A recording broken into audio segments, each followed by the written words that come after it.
കേരള വ്യാപാരി വ്യവസായി ഏകോപന സമിതി നെല്ലാട് യൂണിറ്റിന്റെ ആഭിമുഖ്യത്തിൽ ഓണാഘോഷവും കുടുംബസംഗമവും സംഘടിപ്പിച്ചു. സാംസ്കാരിക സമ്മേളനം മഴുവന്നൂർ പഞ്ചായത്ത് പ്രസിഡന്റ് മിനി മോഹൻദാസ് ഉദ്ഘാടനം ചെയ്തു.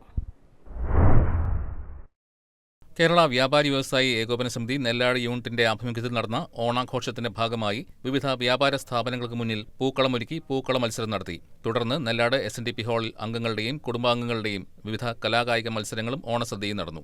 വൈകിട്ട് നെല്ലാട് കവലയിൽ നടന്ന സാംസ്കാരിക സമ്മേളനം മഴുവന്നൂർ പഞ്ചായത്ത് പ്രസിഡന്റ് മിനി മോഹൻദാസ് ഉദ്ഘാടനം ചെയ്തു.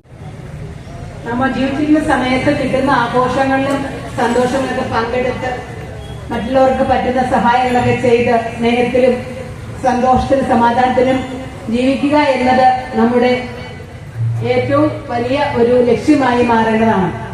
വ്യാപാരി വ്യവസായി ഏകോപന സമിതി നെല്ലാട് യൂണിറ്റ് പ്രസിഡന്റ് തോമസ് വർഗീസ് അധ്യക്ഷത വഹിച്ചു. Unit vice president Ullas TD വിശിഷ്ട വ്യക്തികളെ ആദരിച്ചു. കേരള വ്യാപാരി വ്യവസായി ഏകോപന സമിതി ജില്ലാ പ്രസിഡന്റ് PC ജേക്കബ്, ജില്ലാ ട്രഷറർ PA കബീർ, മഴുവന്നൂർ പഞ്ചായത്ത് ആരോഗ്യ വിദ്യാഭ്യാസ സ്റ്റാൻഡിംഗ് കമ്മിറ്റി ചെയർപേഴ്സൺ കല റെജി, പഞ്ചായത്ത് അംഗങ്ങളായ സീബ വർഗീസ്, അല്ലി ജോസ്, നെല്ലാട് വീട്ടൂർ സർവീസ് സഹകരണ സംഘം president Kumaran master, unit secretary George Paul, treasurer Babu Varghese തുടങ്ങിയവർ സംസാരിച്ചു. ചടങ്ങിൽ വിവിധ മത്സരങ്ങളിൽ വിജയിച്ചവർക്കുള്ള സമ്മാനദാനവും സമ്മാന കൂപ്പൺ നറുക്കെടുപ്പും നടന്നു. തുടർന്ന് ഗാനമേളയും അരങ്ങേറി. News desk KCV news.